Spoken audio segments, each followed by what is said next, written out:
Football Show presented by Mortgage Right. I'm your host, John Serenitas. As always, I'm joined by my partners, Kevin Stone and Adam Kirchen. Gentlemen, how you doing on this cold Monday evening in early December? Doing Good. well. How are you guys? Good. Good. Way too cold for me. I hate this crap. I saw the 28 on my phone, and I'm good. I'm good. In any event, before we get started here and start talking some football, do want to remind you that we are brought to you by Mortgage Right. If you are in the market to sell your current home, purchase your next home, or purchase your first home, or refinance, then give our good friend Herb Devine a call, 781-254-2846.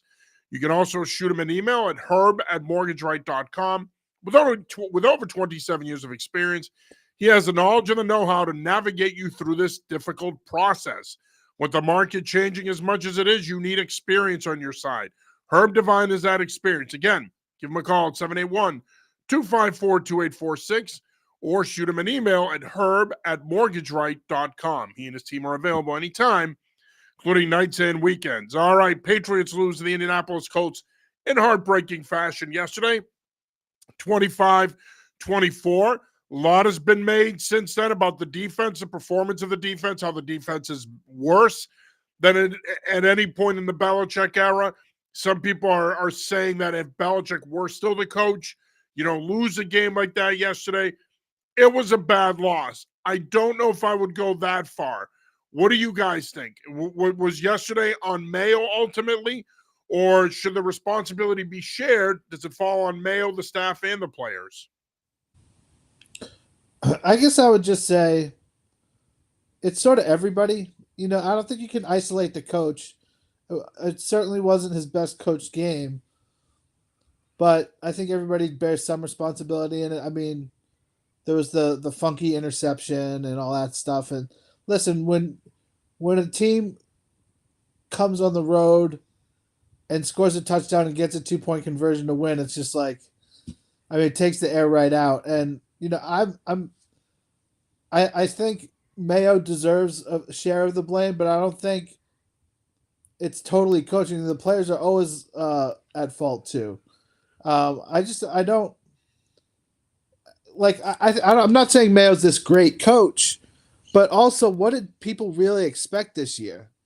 Are you thinking this is a playoff team or something? Because it's not. It's like they are low on talent. They have to see what works, and May's coming along.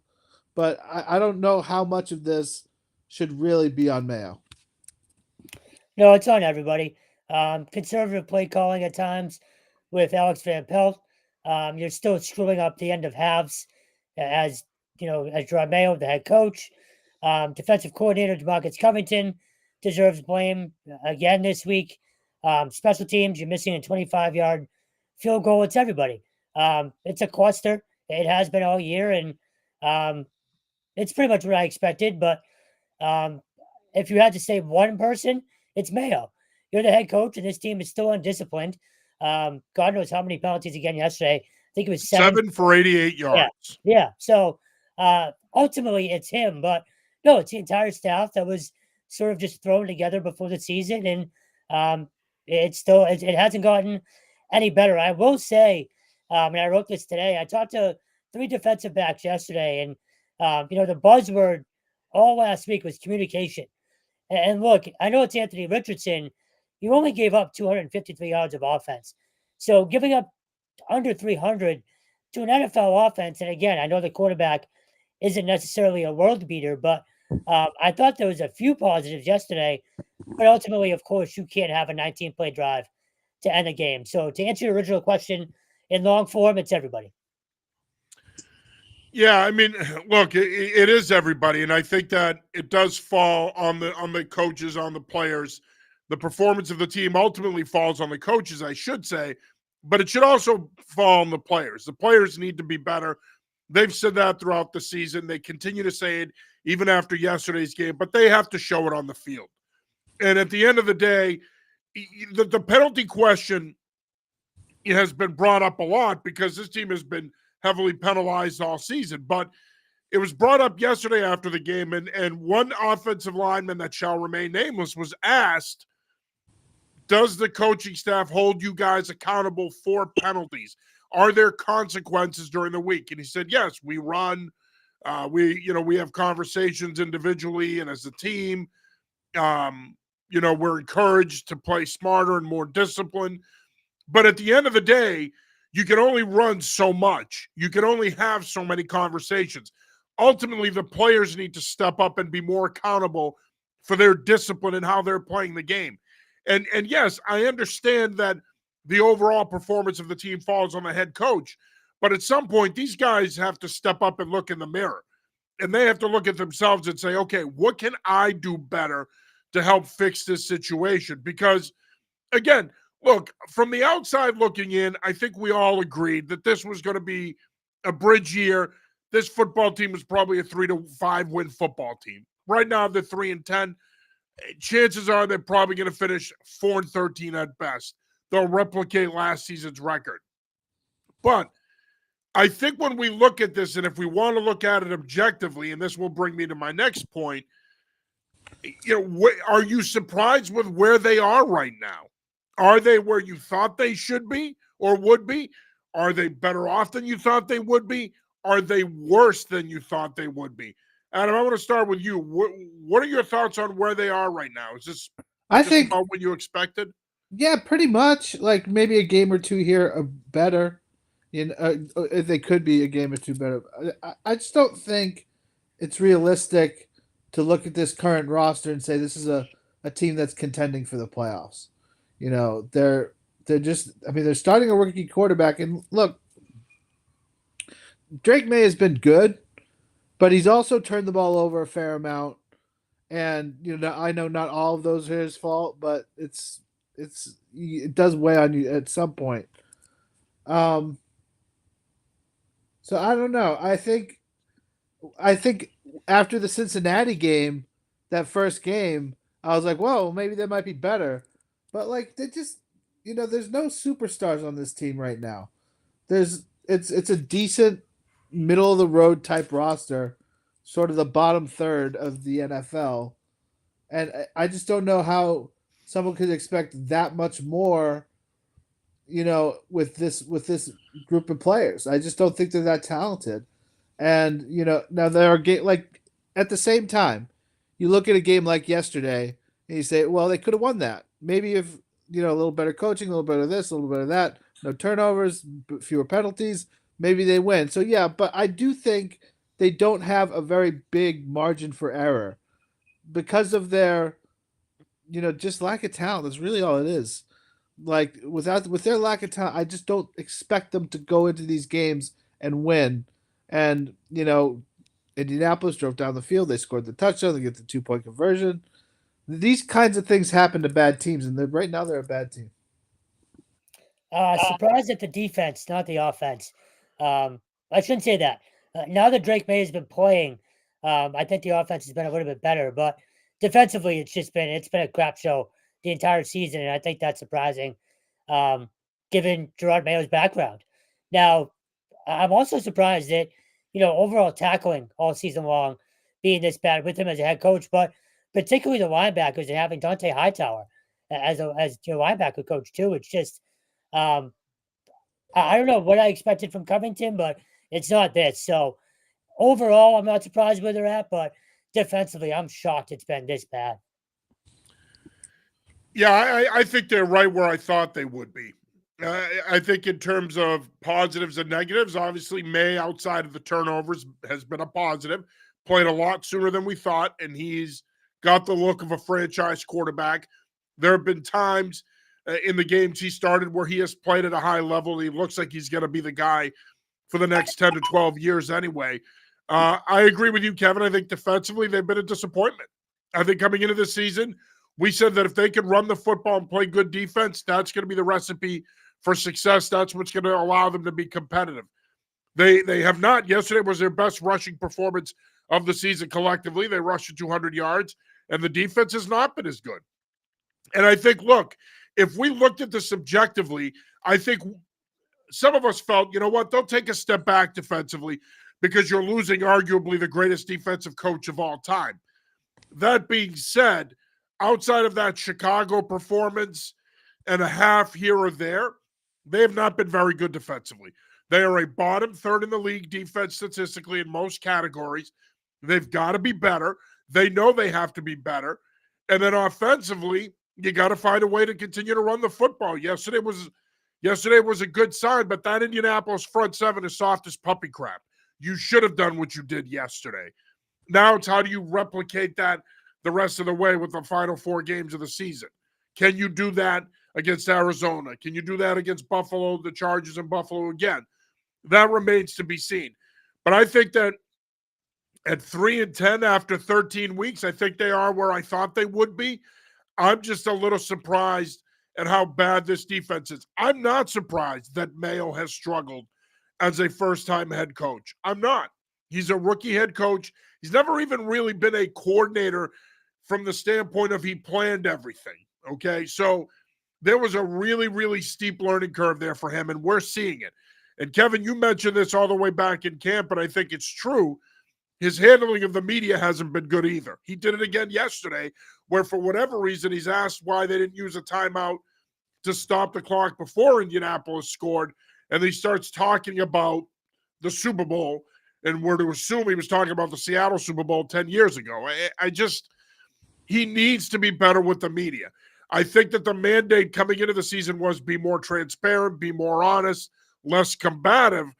But in the process, he has stepped on landmines along the way, and he's put himself in a tough position. He has said some things that don't help him. And I think that that's going to put a lot of pressure on him the rest of this season and going into next season. And by the way, can we stop having these dumb conversations about his job security? Kraft is not going to acknowledge that he made a mistake and fired Gerard Mayo. He's not going to do it.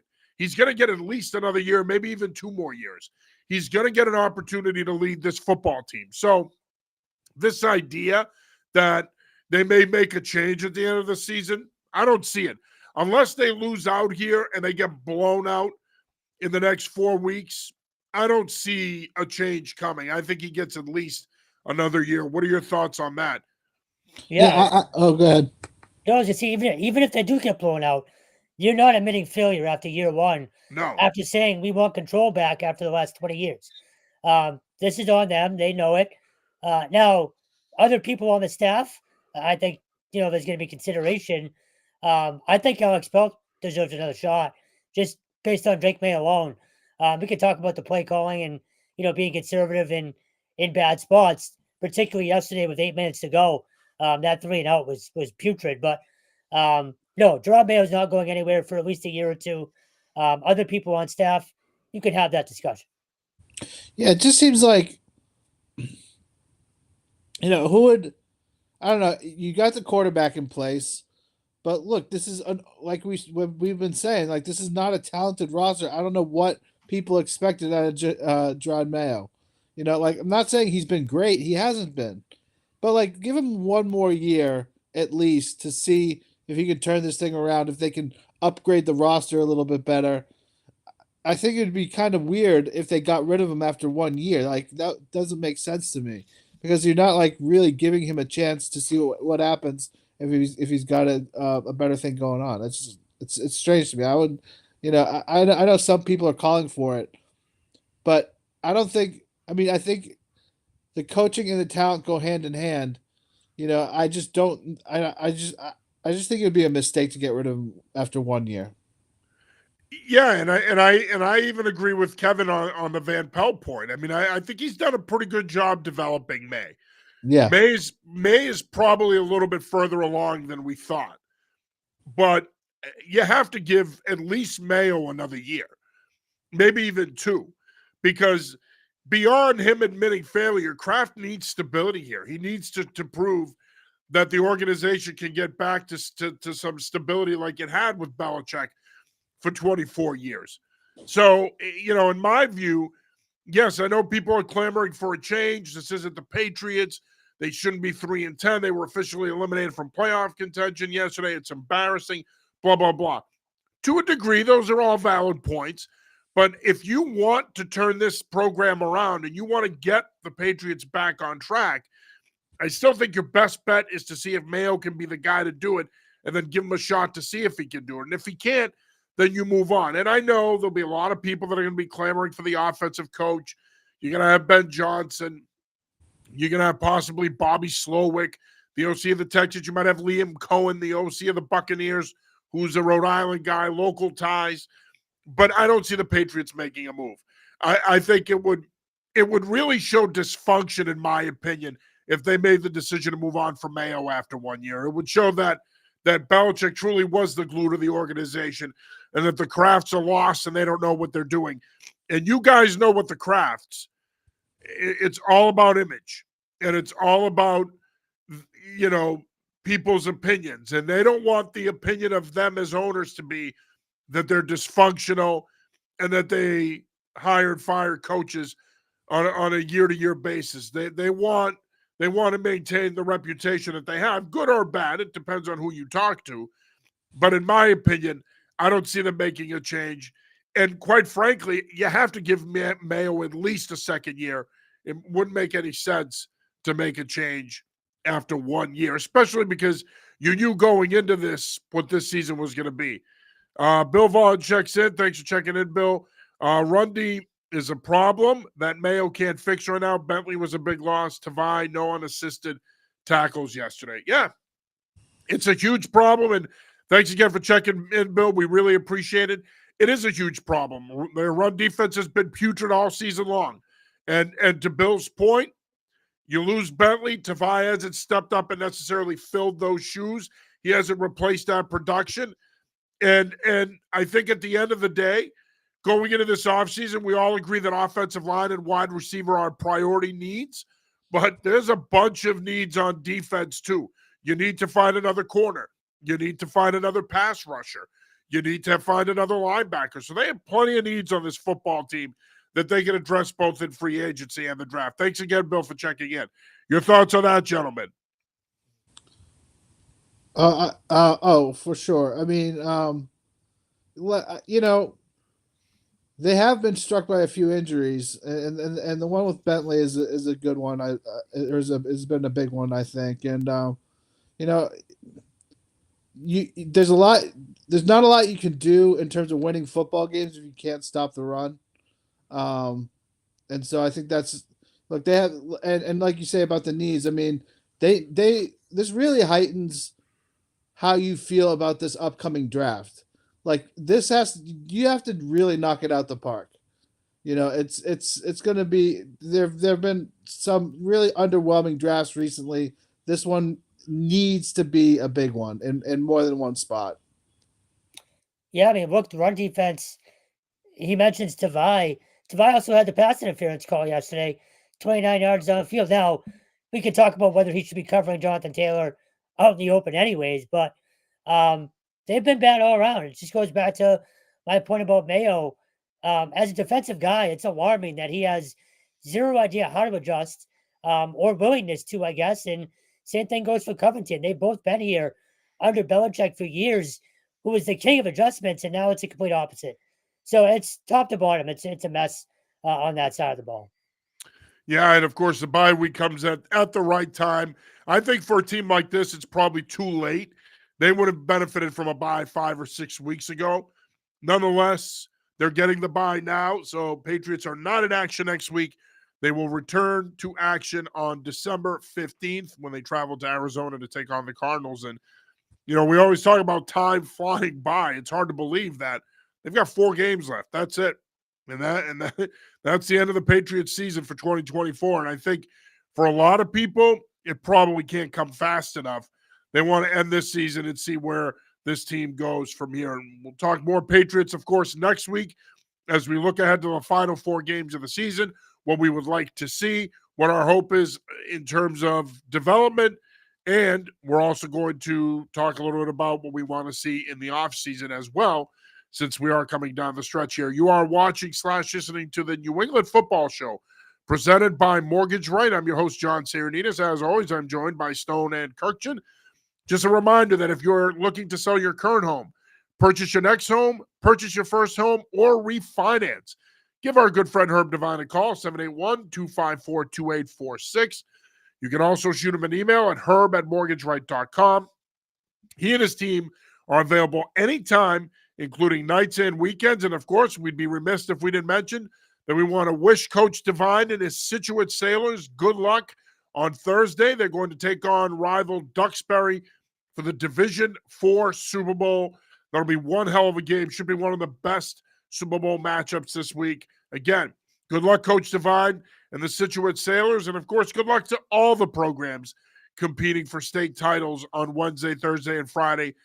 It's not easy getting to Gillette. And if you got to Gillette, it took a lot of hard work, a lot of preparation, a lot of sweat and tears. So we want to wish all the teams that are there a good luck. But we also want to make sure that we extend that to our good friend Herb Devine, who has been an unbelievable supporter of New England Football Journal. And he has done it both in terms of sponsoring this show, but he's also done it by supporting us in other ways as well.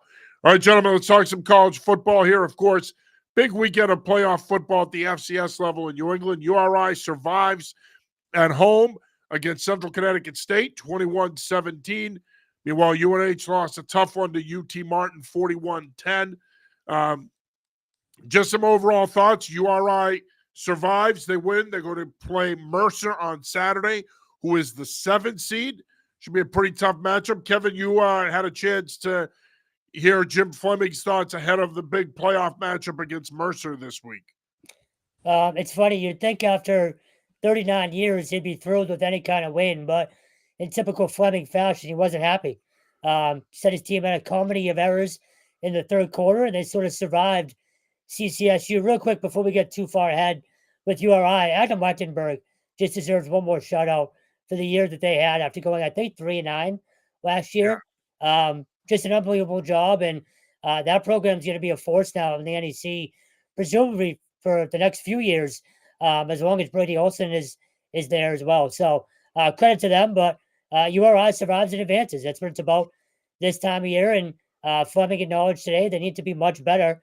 It's going to go down to Georgia and win on Saturday. I give them a shot, but Mercer is the number one rush defense in FCS in the country. So Malik Grant is going to have his work cut out for them, and they're going to need to find ways to win, whether it's Hunter Helms at quarterback or whoever.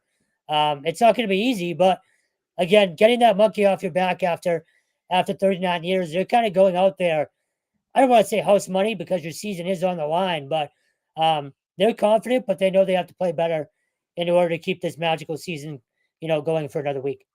Yeah, that's great. I feel like, if you win a game in the tournament, you can worry about how you play, but it is like you said, survive in advance, and Malik Grant, the running back for Rhode Island, is just a great player, and it's great to see Brady Olson having this much success after starting at UMass. He's got a big arm. I mean, the kid had a big arm, and so it's good. Just good to see Rhode Island move on. They're having a dream season. Like, this is just so great. We've seen them over the years sort of progress and get better and better, and then get knocked down at the end of the season and not make the playoffs and stuff like that. So I think your house money analogy, I think, is worth its stone, because look, I think people expected them to be good this year, but this is further than a lot of people expected. So it'll be a good ending here for URI. Let's see if they can keep it going. Yeah, I agree. They will have their hands full, and as Kevin mentioned, Mercer does have the number one run defense in FCS, so that's going to present some challenges. But I think Patrick Murphy and that offensive staff will have a pretty good plan. They'll be able to utilize their quarterbacks more. Maybe Devin Farrell plays this week. You combine him with Hunter Helms to mix things up. Let's not forget, you got Tommy Smith, you got Marquise Buchanan, you got Greg Gaines III. This team has plenty of perimeter skill talent, diverse skill talent. They can do some different things. So if they end up in a situation where they need to throw the football, they've got the pieces to do that. And they've got a nice blend in the backfield as well. If it isn't Malik Grant going, you got Deion Silas, you got Gabe Sloat. They've got a number of backs that can step in and make a difference. Disappointing end of the season for UNH. I think going into it, most of us probably underestimated how good UT Martin was. They proved to be very good. and then they overwhelmed the Wildcats. Wildcats finished with an 8-5 record on the season. Look, there's no such thing as moral victories. We say that all the time in football, gentlemen. But if you're Ricky Santos in this UNH staff, you've got to be pretty happy with the way this season played out, because it was a little bumpy there around the midway point of the season. But they turned things around. They got back on track. They ended up making the playoffs. Overall, you have to be happy if you're a Wildcat fan. This program is continuing to develop and take meaningful steps, and they're pretty well positioned to make another run at the CAA next year and another playoff berth. Yeah, I mean, look, you lose Max Brosmer and Dylan Wabi right there.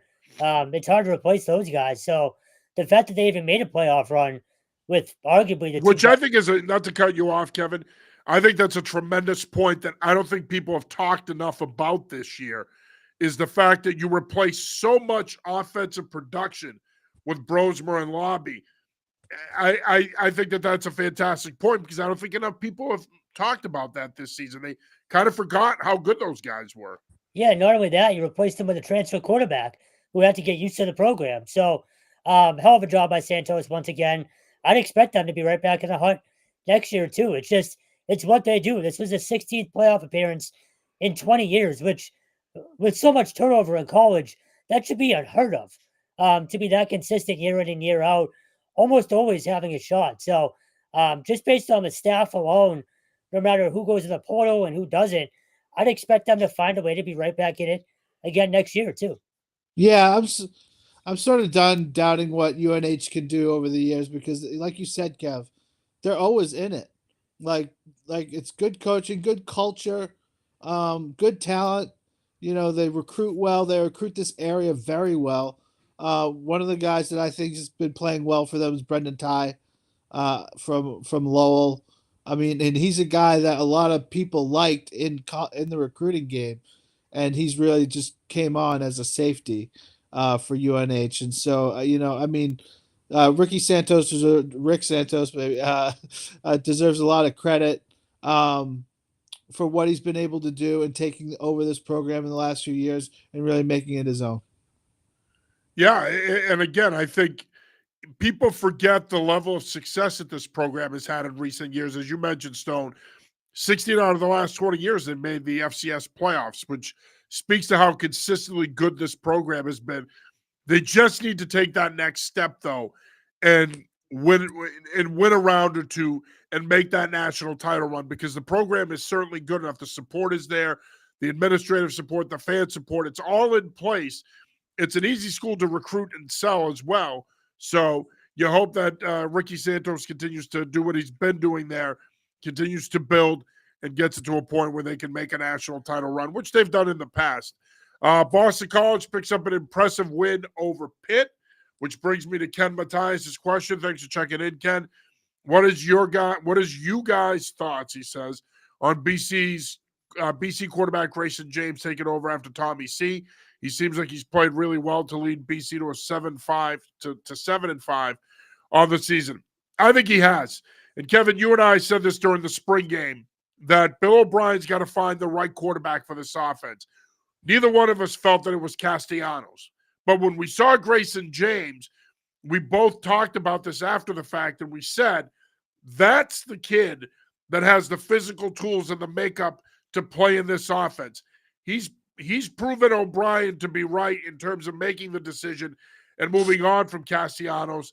Grayson James, in many ways, has been the straw that has stirred this drink for the BC offense the last few weeks. Yeah, look, imagine what happens if he starts in September coming out of camp. And he was hurt. So, and oddly enough, Bill O'Brien has pointed that out the last few times that he's talked about Grayson James and Tommy together. Grayson was hurt. So you wonder if the consideration was there, all the way back in the spring, and they just couldn't really pull the trigger because he had just come on board and wanted to see what Tommy could do for this offense. But yeah, it's what we saw, like you mentioned, in spring. It's a guy who can stand back there and throw the ball with people in his face, which is just something Tommy couldn't do. I know Short very well, being a 5-foot guy. Tommy couldn't see over the line. Just wasn't big enough to play quarterback in the ACC, and I don't think he's going to get that much attention in the portal Now, could he get overpaid by somebody who may, want to use him as strictly a runner? Sure, but I just don't think he's a very good quarterback, or Division One, Power Five, Power Four, whatever quarterback. So I thought Grayson should be the guy all season long. He was 20 of 28, I believe, the other day, 253 yards, a touchdown, no turnovers. The offense is significantly better with him under the center. You're seeing more passes downfield. You saw the highlight reel touchdown to Reed Harris, who's also come on strong since Grayson's been under center. Very much better offense with him there. It's more functional. Any positive thing you can say about Grayson James is not enough, because leadership wise too, taking over a team with 3 weeks to go as the top guy and having guys rally around you, that's not easy, especially as a transfer.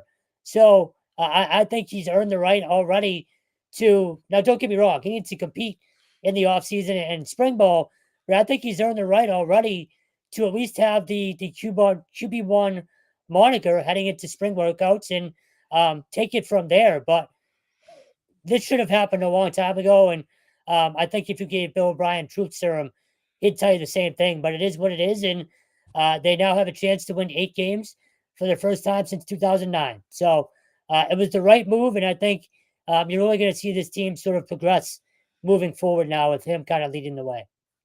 I agree. I think hopefully for Castellanos, he can find an offense that's different, because I just think he's the bad fit. I don't think he's a bad quarterback at all. He needs to go to like Army. Yeah, some. I mean, there's plenty of offenses that feature the quarterback run out of the shotgun or what have you, but this is not that team anymore. Like it might have been with Halfley and him liking that, but he really is a terrific runner. Great change of direction skills, and so I think there can be a place for him in college football somewhere. But I agree with what you're saying, Kev, about James. He's clearly the better pocket passer, and he's not a bad athlete either. He can run when he wants. He's not the runner that Castellanos was, but he's a pretty decent run. He can run around a little bit. He's had a touchdown run. And like you said, this team with a chance to win 8 games, that means so much. And other people might say, oh, who cares? They haven't won 8 games, like you said, since 2009.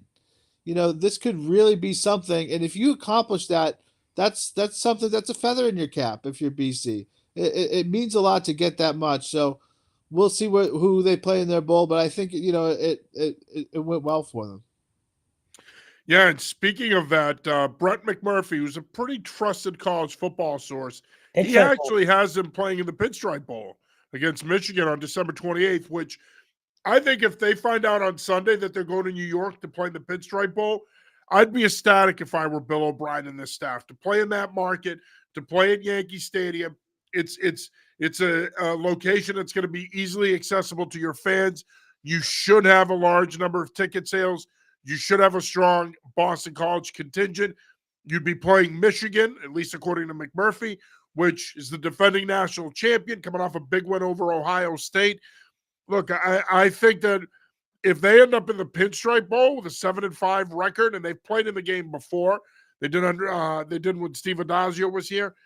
If they can do that, I think that would be huge for this program. If they can end up getting into the Pinstripe Bowl. And I think it's the right bowl. It makes sense. Now, had they lost on Saturday, you might have seen them in the Fenway Bowl again. But I don't think that's going to be the case. I think that if they could get a program like Michigan to come to New York with its Big Ten cachet to take on a Boston College, which is a program that has a strong history and tradition in itself, then I think you're going to have a hell of a game. Again, that game will be played on Saturday, December 28th. As always, we're going to cover the Boston College Bowl game regardless, but if they end up there, Stone and I might invade Yankee Stadium. Who knows? We'll see. And then, of course, finally, UConn survived a shootout against UMass. One thing I will say about this UMass team, Don Brown gets let go 2 weeks ago. You got to give these UMass kids a lot of credit, man. They rallied the wagons. They got behind Shane Montgomery, and they played their hearts out for him the last 2 weeks, to the point where some of the UMass faithful are wondering if he should get a shot and be the permanent coach. We can debate that. But one thing we can't debate is that they have played hard for this guy the last 2 weeks. 100%.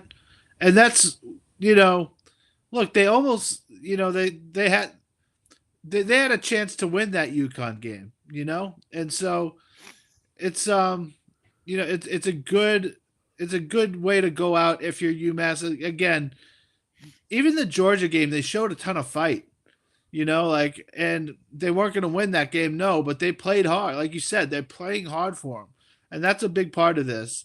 And you feel bad for those players who have gone through so much over the last month or more.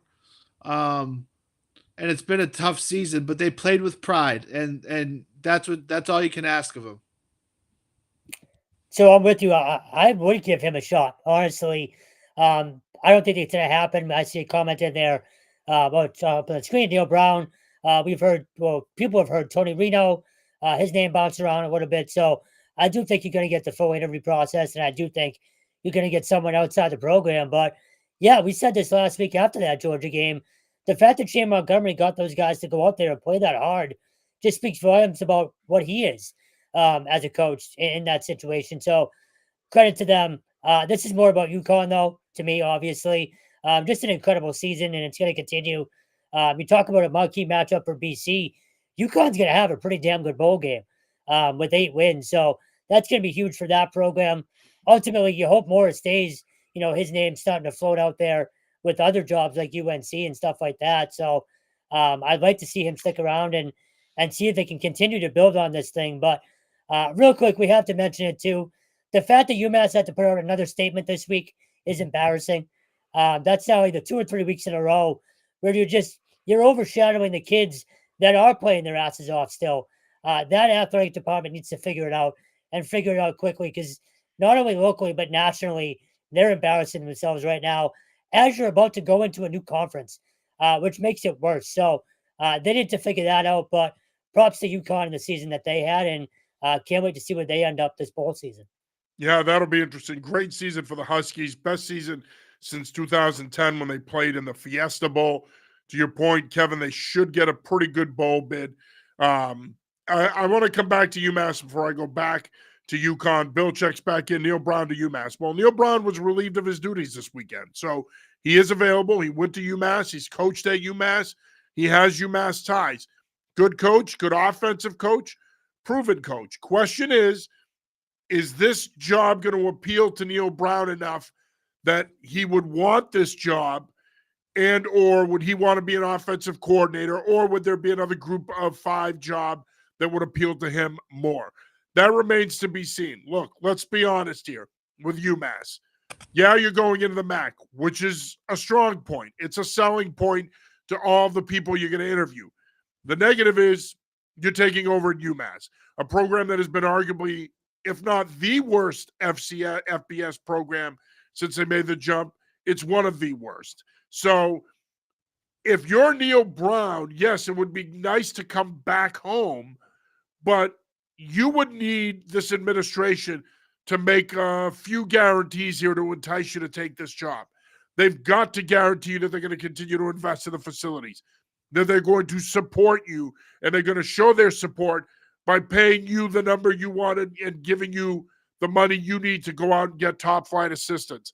They're going to need to do a lot to make this job appealing, because on its surface, this job is not appealing. We said this last week. There's nothing appealing about this job right now. Ryan Bamford and this administration is going to have to work overtime to sell this job, because right now it's virtually impossible to sell. So Neil Brown is a guy that's going to get consideration. Kevin, you mentioned Tony Reno. He's also been bandied about. Bob Chesney's been bandied about. Kevin Cahill, who's done a tremendous job at Lehigh. They beat Richmond last week to advance. He's been mentioned. I think Koshton at Stony Brook is a possibility as well. There's a lot of candidates out there that are going to be linked to this job that are good fits, but this administration is going to have to do a really good job of selling this program to these guys, because right now, on its face, there's not enough there to entice a quality coach to want to take over here. But again, hat tip to Coach Montgomery and the staff for getting these guys ready to play the last 2 weeks and getting them to play at a high level. It says a lot about these kids and their character. As far as UConn is concerned, yeah, I don't think we saw this coming. We did going into the season say that they were going to need to take advantage of that 6-game home stretch. They certainly did that. The schedule wasn't the strongest schedule you're going to find in college football, but it doesn't matter. They still found a way to win 8 of their 12 games. They were competitive against Duke. They were competitive against Wake Forest. They were competitive against Syracuse. And Jim Mora and this staff, considering the fact that he had to replace Nick Charlton at OC with Gordy Samus, he brought in Brock to coordinate the defense. There was some legitimate turnover on the staff for Mora to bring it all together and to squeeze 8 wins out of this team. It's a great job for Jim Mora and this staff. They deserve all the credit that they could get. And yeah, he's a guy, he's going to be popular despite the fact that he's in his early 60s. He's going to be a name to keep an eye on. There's going to be a lot of programs that are going to be interested in him because if you can win at UConn and you can build the program at UConn with the ups and downs that program has experienced through the years, well, you can do it in a lot of places. Yeah, I think that's 100%. He's a good coach, and that's the reality of some of these teams is these programs aren't necessarily seen as destination places, but he's leaving UConn better than when he found it, if he does leave. It's obviously, but he's a good coach for sure, and he deserves to get looks. The facilities don't hurt either. Let's give credit where it's due there. The support that program has, really from top to bottom, has grown immensely just in 3 years. But real quick, just to go back to UMass, because they deserve it. John, you mentioned, trying to sell this job. Who's going to want to work for this athletic department right now? That's the other thing that they need to consider when just flat out embarrassing themselves for 3 straight weeks is you're trying to now to hire a coach to go represent your program when you're about to play games on ESPN, national television. So again, it's bothered the hell out of me for the last few days. They got to figure it out. Oh, there's always going to be guys that want jobs. That's not going to be an issue. There's going to be a large number of guys that are going to want this job because, look, one of the things, and I don't know what it's like in these other sports. I mean, I have coached lacrosse, I have coached track and field, but I don't know what it's like in these other sports. But one thing I do know about football, there isn't a coach walking this earth that has confidence in themselves, that has a high opinion of themselves, that doesn't think that they can fix any program, especially at the collegiate level. So there's definitely guys out there that look at this job and say, if given the time and the resources, I can win there. That remains to be seen. But to go back to my earlier point, yeah, I think you're going to have to really do a good job if you're Bamford and the powers that be. You're going to have to do a really good job at selling this. This is not going to be an easy sell because there have been good coaches that haven't won here. Mark Whipple didn't win here. He won some games, but not enough. Don Brown obviously didn't win enough. So if those guys can't win, well, then who are some of these other people that are linked to the job in terms of success? Why would they win if those guys couldn't win? You see what I'm saying? So it'll be an interesting process. My guess is we'll know who the next head coach is here in the next 7 to 10 days. I think it's going to be a pretty quick process. I don't envision them dragging it out. Heck, we might find out by the end of this week. Typically with this process, the athletic director, people that are on their search committee, they already know who they want. They've targeted 3 or 4 coaches. And within that list of 3 or 4, there's that one name that they've circled that said, that's our guy. That's the guy we want. They've gotten a 2-week head start to start the process. So I would imagine we'll know who the head coach is going to be at UMass, if not in the coming days, certainly no later than the next 7 to 10 days. By the time we do this show next week, we'll be talking about it because there's a good chance that they may have made a hire. So we shall see. All right, let's pivot here and talk some high school football before we wrap up the show. Of course, Thursday we had Thanksgiving. It's Thanksgiving. We had Thanksgiving. A lot of great traditional rivalry games. Kevin, you were at Wellesley and Needham, another classic between these two ancient rivals. Never disappoints. Every year it's back and forth. Jesse Davis deserves credit. He always has just a tough team. Obviously, you guys know terrible conditions all over the state, and offense was hard to come by, but Needham found a way. And I respect the fact that they played their starters as well. I know a lot of teams that are going to Gillette this week did the same, and I think they should be commended for it. It feels like it's sort of flipping back the other way. I don't know if you guys feel the same way, but all the talk over the last 5 years or so is all the teams that are sitting there, guys, that are going to Super Bowls. Now it feels like the opposite. Kids want to play, and they're making sure their coaches know it. So I think it's good to go into Gillette with some momentum. Some teams did lose on Thanksgiving with their starters, which might hurt that momentum. But just another great day for all the people that say it doesn't matter anymore.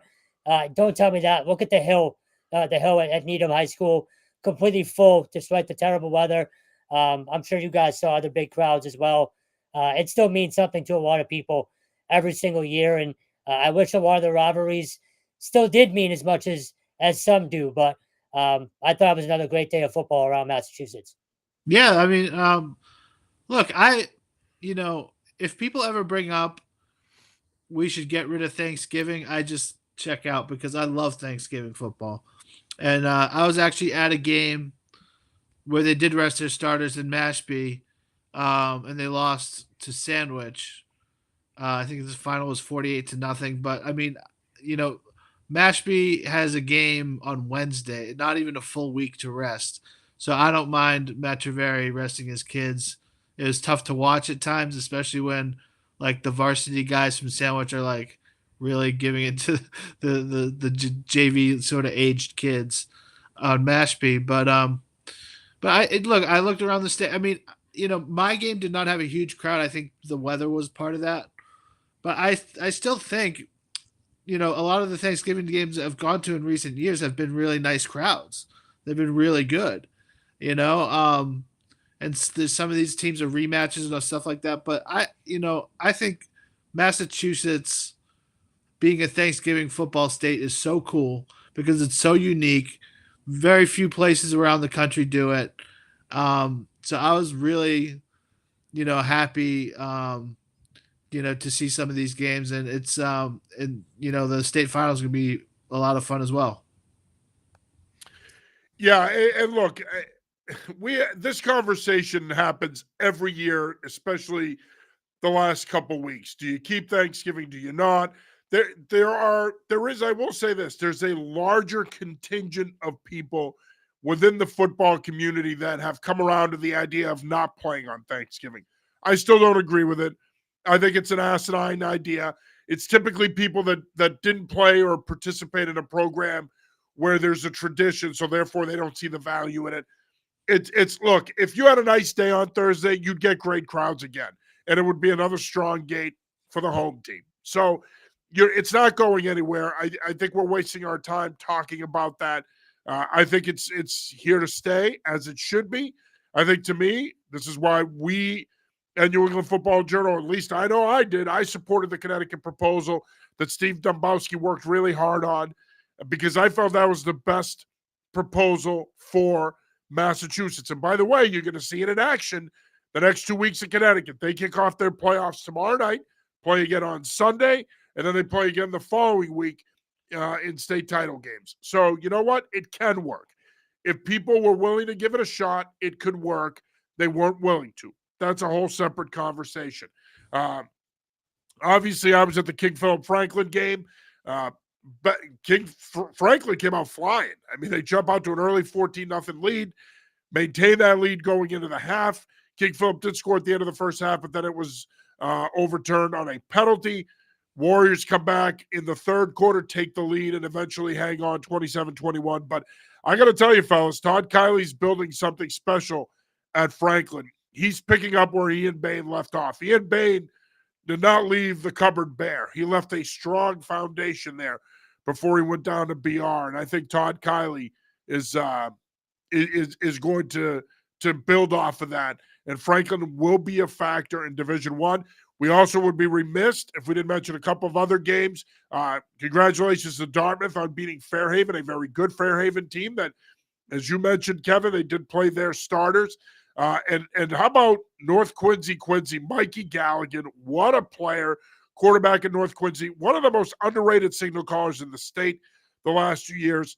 Completes a Hail Mary, gets a 2-point conversion. The Raiders come from behind to beat the Presidents in what I think is one of the best Thanksgiving games every year. Our Paul Varzella was there for that. I've coached in that rivalry. That rivalry means everything to the city of Quincy. And to those people who think that these games need to go away, yeah, go tell that to the people of Quincy, North Quincy, Attleboro, North Attleboro, Wellesley, Needham, Marblehead, Swampscott. You name it. There's a ton of rivalries out there where the game matters. That Quincy, North Quincy rivalry is as good as any in the state. And, of course, finally, I want to tip my hat to the legendary Mike Redding for picking up his 300th win on Thanksgiving in a 21-7 win over Foxborough. Of course, Mansfield and Foxborough both going to be playing for state titles this week. Both are playing on Friday. Foxborough is going to take on Slingin' Sid Tildesley and the Shawsheen Rams. And Mansfield is going to have a rematch with North Attleboro in an all-Hawk D3 Super Bowl. But what a career for Mike Redding. I mean, an all-time great. I've coached against him through the years. My nephew plays over there now, so he's played for him. So I have a really full appreciation for Mike and what he's done for Mansfield football and high school football in general. But he is truly a legend, one of the best to ever do it. Oh, Mike is an incredible coach. I mean, just sometimes the best way to see how good a coach is isn't to talk to that coach, but the coaches that have played against him. And most every coach I've ever talked to that has coached against Mike Redding, offense or defense, has said this guy knows what he's doing. He's, he gets it done. Like, he's hard to plan against for. It's got to be our best game plan of the year has got to be against Mansfield. So I think that's a good thing. Mike is a great guy, and they're always competitive. Even their down years, they'll beat somebody that they're not supposed to. It's interesting because this team he had this year, this wasn't like his 2019 team, which is loaded with guys all over the field. Not even close. No offense to these kids, including my own nephew. I love him like his son, but they're a JV team compared to that 2019 team. And I'm not knocking them. They deserve to be in the Super Bowl. So, Mansfield folks, don't misconstrue what I'm saying. You know what I'm saying. That team was a wagon, absolute wagon. They're the best team in the state. Oh, in 2009, it was a hell of a year. So, look, he's gotten the most out of this group, and I think that game might be the best game of the weekend. Yeah, it has the potential to. And the best crowd for sure, right? Yes. Yeah. Well, yes. I mean, I think KPCM will have a pretty good crowd. I think that Scituate Duxbury will have a great crowd as well. I think there'll be good crowds, but I'm with you. I suspect, given the history of the rivalry, it's the Hockomock area. I mean, both of those schools are. I mean, Mansfield and North Attleboro are both 15 minutes from the stadium. They'll have great crowds. Both schools great crowds, and it's on a Friday. It's the last game on a Friday night. Like, they got to bang that place out, man. They better, because I don't know. 1 versus 2 in most polls in the state should usually get that matchup. A little biased, but hey, you know what? I think you'll have a great crowd there nonetheless. And, hey, you'll have a great crowd for that game on Thursday night. I think you'll have a great crowd for the D1 title game, which is going to be played at 5:30 on Thursday, which I have a whole different set of opinions on. MIA really has mastered the art of promoting their marquee matchups. Speaking of the Super Bowls, what is one game that intrigues you guys of the 8? Is there a game that intrigues you that, you know what, if you were a fan, that's the one you would pay to go see? It's an easy answer, but for me, it's D1. As a public school kid, to see, Needham trying to take down the big bad, Catholic conference, I know that fan base is going to pack the place. I think that has a chance to be the biggest crowd of the weekend, honestly, just because of the two towns that are involved. You got Needham and Zavarian's only about 20 minutes down the road, and they'll get a great crowd too. Needham has always been a good athletic sort of supporting town, for lack of a better term. So for me, it's easy. It's that one. It's can the public school knock off the Catholic conference and get a Super Bowl title back in Needham? That's that's the one for me. And then the KPCM game obviously is an easy one too, but it's 3 years in a row, if I'm not mistaken, right? Three So out of the last 3 4. out of 4. So marquee matchup. That Thursday slate's the best slate of the week by far. No disrespect to any of the other teams that are playing games all 3 days, but that Thursday slate has a chance to be a memorable night and a very special one. Kirkshin, I have a feeling Yeah. you're going to steal mine, but go ahead. Well, I don't look at it. I would go for free to any of these games. They're like I would pay $20 a ticket for any of these games. That's But- what it costs, by the way, to get in. Okay, good. So I would, but the one game that is a little bit off the You big spender, you. yeah, I know, right? I know, yeah, I know. I'm here. Yeah, exactly. So, but the game that I'm kind of looking forward to, because I have been working on the Cape and I'll be covering this game on Wednesday night, is Uxbridge versus Mashpee. I mean, Uxbridge has won 26 games in a row. Like I remember people telling me over the offseason that Uxbridge was going to sort of be right back where they were. And I was like, they lost a lot. And they did lose a good fair amount of guys from last year, but they have just reloaded. And Cam LaChapelle, the running back, is a stud. He is a great running back, a great high school running back who's still only a junior. So, I mean, this Uxbridge team is one of these teams that is just going on a big time run and could be back in this game next year. Now, with Mashpee, I think both of these teams, they want to run the ball first, but they are efficient in the passing game. Like, I mean, Mashpee, when I've seen them, very high percentage throws. Like they don't just chuck it downfield hoping to see what happens.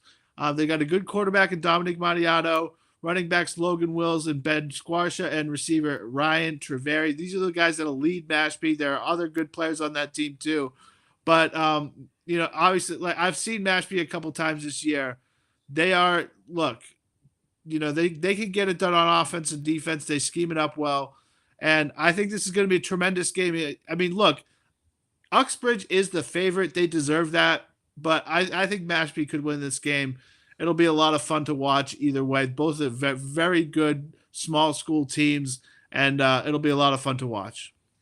Yeah, for me, it's the nightcap on Wednesday, Hudson Fairhaven. I mean, I think it's going to be a fantastic matchup between two young men that, from a high school standpoint, have a lot of star power. And Jake Attaway, the quarterback at Hudson, Justin Marks, the fullback / running back at Fairhaven. I mean, it's going to be a contrast in styles, but these are two of the best players in Massachusetts. And I think it's awesome that they're going to get to showcase their abilities on that stage. And excuse me, going into the season, when I looked at these 6, I was hoping that these two would end up on the opposite sides of the bracket, because if they did, there was a strong chance they were going to get to Gillette, and they did. That should be a fantastic matchup. But as you guys mentioned as well, obviously KPCM has a chance to be another really good game.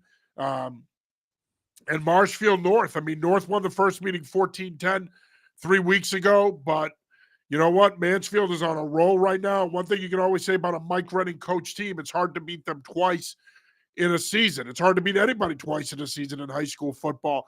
But a team that's that well coached, and they're really confident. If you beat a team like Foxborough in a grind-out kind of game like they did on Thursday, they're going to be coming into this game flying high. Foxborough beat North, so there's that. I think that Mansfield is primed to win another Super Bowl, but that North Attleboro team is very well coached.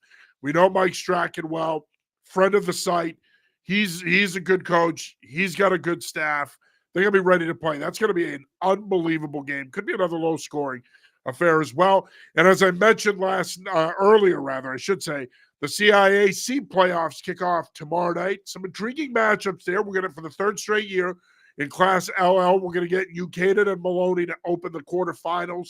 I'm excited. Class L is Class LL is loaded. You've got West Haven. You've got Fairfield Prep, who's the number 1 seed. And coming into the season, I thought Fairfield Prep was a sleeper favorite in Class LL. You got Staples, the defending champion. You got Greenwich, of course, with one of the best athletes and quarterbacks in the state, and MJ D'Angelo.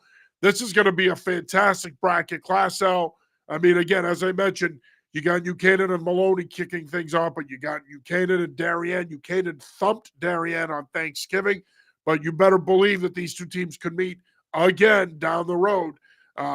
You've got some really strong programs. The best part of the playoffs in Connecticut is that you've had several teams, like North Haven went 5-5, didn't make the tournament. So the great thing about this tournament is it's 6 divisions, it's 8 teams per division. That's it.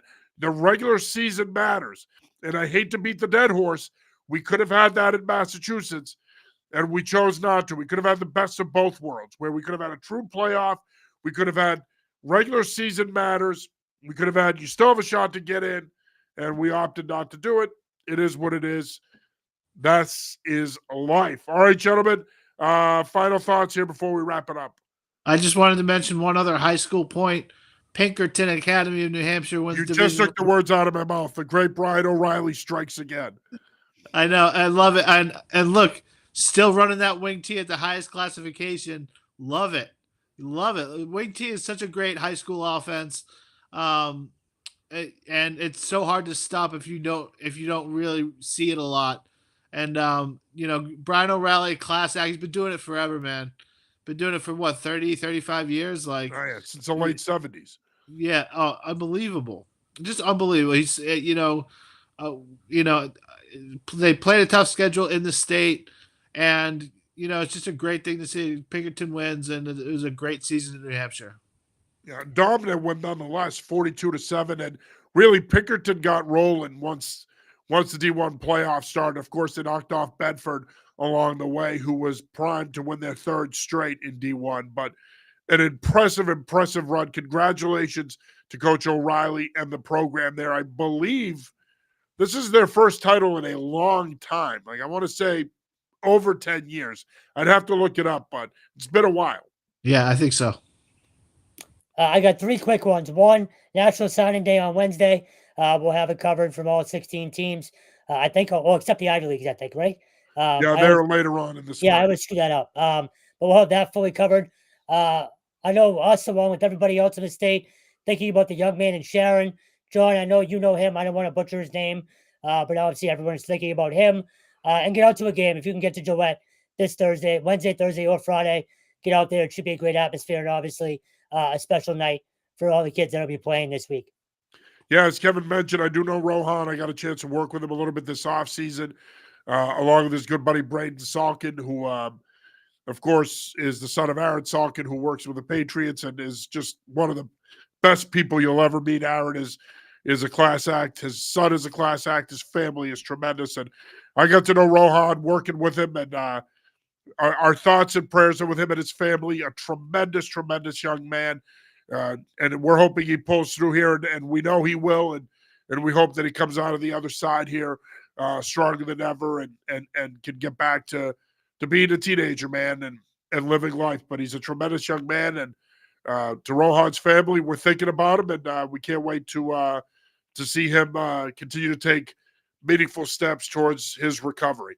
All right, well, that'll do it for this week's episode of the New England Football Show. For Kevin Stone and Adam Kirchen, I'm John Serenitas. Like Stone said, get out there and enjoy those Super Bowls. This is it.